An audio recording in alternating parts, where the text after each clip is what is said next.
Peace begins with you. It's a simple yet profound truth, isn't it? But here's the kicker. Most people don't even realize how much chaos they allow into their lives every single day.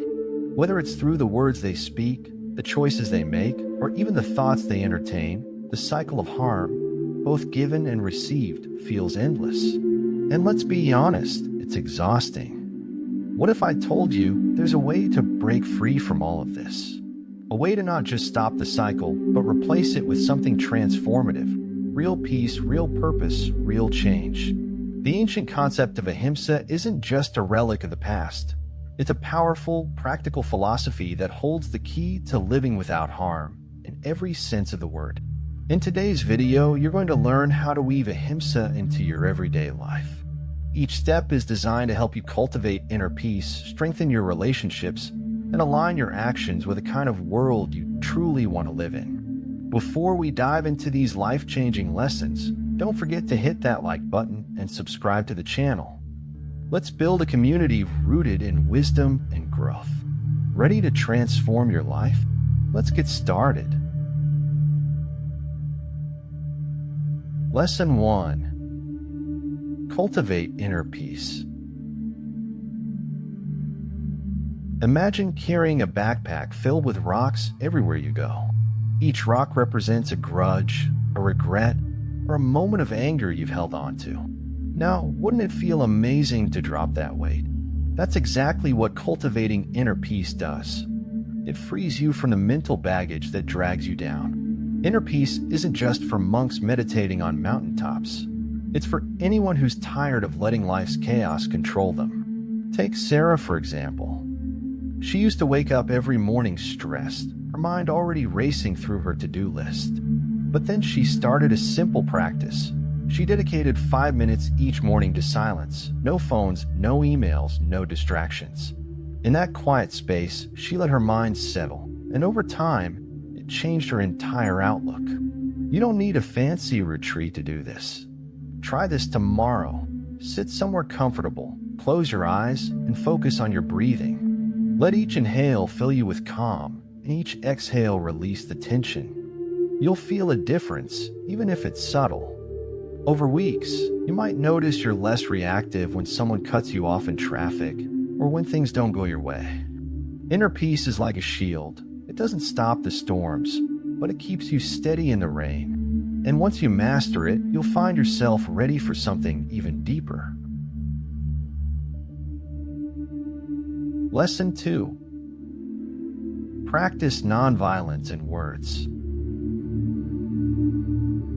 Words can be sharper than swords, and unlike a physical wound, the scars they leave might never fully heal. Think about the last time someone said something that really hurt you. You can still feel the sting, right? Now flip the script. How often have your own words, said in anger or frustration, caused harm? Practicing nonviolence in speech isn't about avoiding confrontation. It's about choosing kindness and clarity over cruelty and chaos. Take Jake, for instance. He used to have a bad habit of snapping at his coworkers when things went wrong. It created tension in the office, and no one wanted to collaborate with him. One day, he decided to try something different. The next time he felt frustration bubbling up, he paused and asked himself, "What do I really want to say?" Instead of lashing out, he framed his concerns constructively. Not only did he get better results, but his relationships at work improved dramatically. So, how do you apply this? Start with a pause. Before responding to a heated situation, take a deep breath. Ask yourself, is this response helpful, necessary, and kind? If not, reframe it. For example, instead of saying, "You always mess things up," try, "Let's figure out a better way to handle this next time." It's a small shift, but it makes a huge difference. Words can heal or harm. The choice is always yours. And as you refine your speech, you'll start noticing another area where nonviolence can transform your life. Lesson 3. Adopt a conscious diet. What's on your plate doesn't just feed your body, it reflects your values. Adopting a conscious diet is about more than what you eat. It's about how your choices ripple outward, affecting animals, the environment, and even your own state of mind. Think of it this way. Every bite is a vote for the kind of world you want to live in. Consider Emma.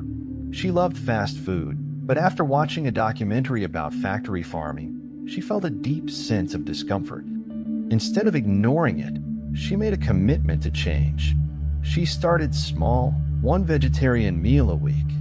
As time went on, she found herself experimenting with plant-based recipes and exploring farmers markets.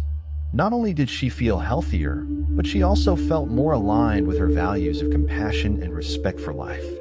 You don't have to overhaul your diet overnight. Begin by asking simple questions. Where does my food come from? How is it produced? Start incorporating alternatives like a meatless Monday or choosing organic, sustainably sourced options. Small steps lead to big transformations. And here's a bonus. A conscious diet often leads to clarity of mind. It's no coincidence that many spiritual traditions emphasize mindful eating as a path to inner peace. When you take a moment to reflect on your food, you deepen your connection to life itself. Once your diet becomes a reflection of Ahimsa, you might start noticing a shift in another critical area of your life, how you respond to others.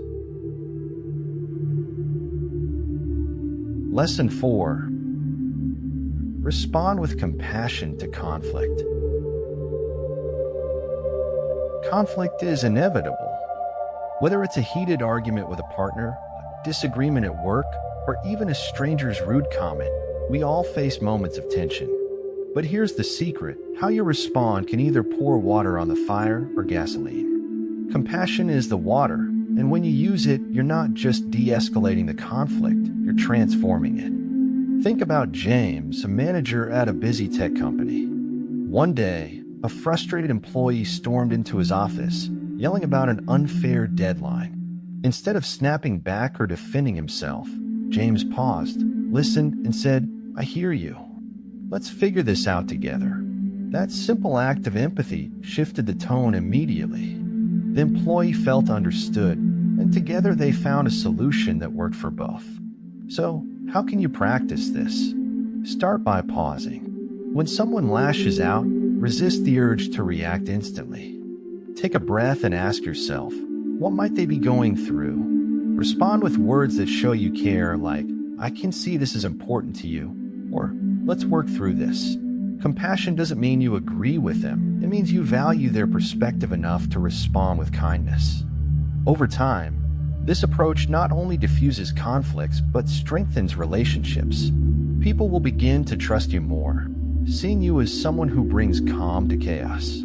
And once you've mastered compassion in conflict, there's another frontier to explore: the digital world. Lesson 5. Implement Ahimsa in digital communication. The digital world is like a megaphone for your words.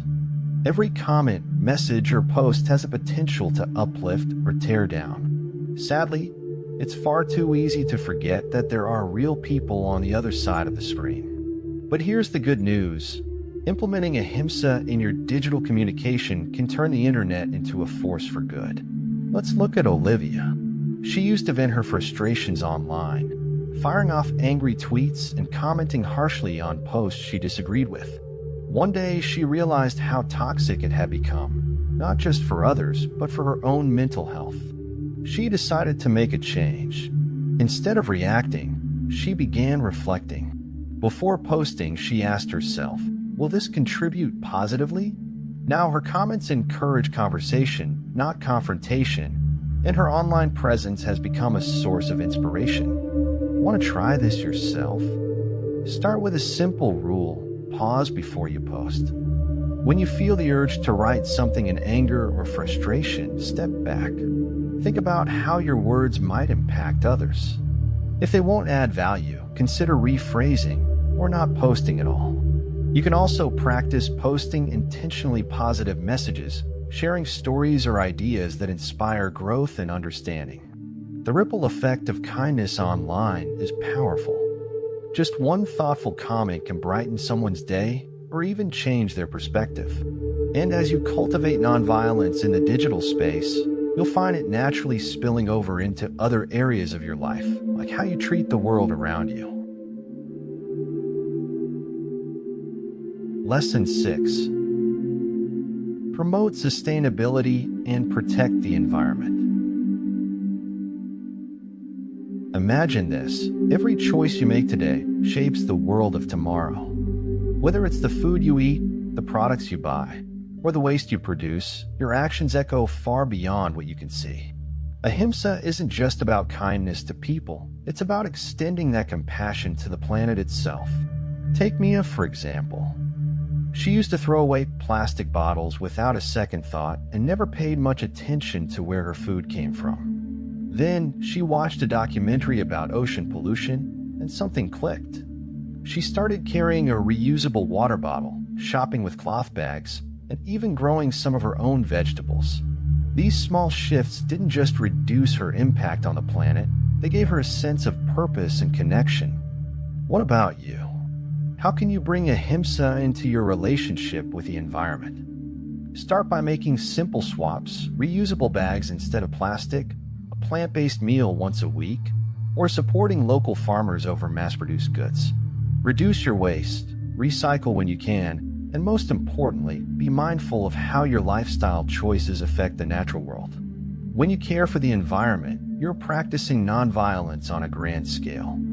You're protecting the air we breathe, the water we drink, and the earth we share with countless other beings. And as you align your actions with these values, something interesting happens. You begin to see that this connection doesn't stop with the planet. It extends to the people closest to you. Lesson 7. Act with empathy in personal relationships. Relationships are the heart of life. But let's be honest, sometimes they're also the source of our biggest challenges. Misunderstandings, unmet expectations, or a careless word can quickly turn into barriers that separate us from the people we care about most. Ahimsa in relationships means choosing empathy over judgment, understanding over resentment, and connection over division. Consider David and his teenage daughter, Emma. Their conversations often felt like battles, with both of them walking away frustrated. One evening, instead of reacting to her complaints, David tried something new. He listened. Really listened. No interruptions, no, but you don't understand. Emma's anger began to dissolve as she felt heard. And for the first time in months, they ended their talk with a hug instead of slammed doors. You can start small, too. The next time someone confides in you, give them your full attention. Put your phone away, make eye contact, and acknowledge their feelings with phrases like, "I can see why that upset you," or "That sounds really tough." These little acts of empathy can rebuild trust and deepen bonds. Empathy isn't just about big gestures. It's about showing up for the people in your life, even when it's inconvenient. It's asking yourself, how would I want to be treated in their shoes? And as you practice this, you'll notice something remarkable. When you lead with empathy, others are inspired to do the same. And once your personal relationships begin to thrive, there's still one more space to explore: your relationship with yourself.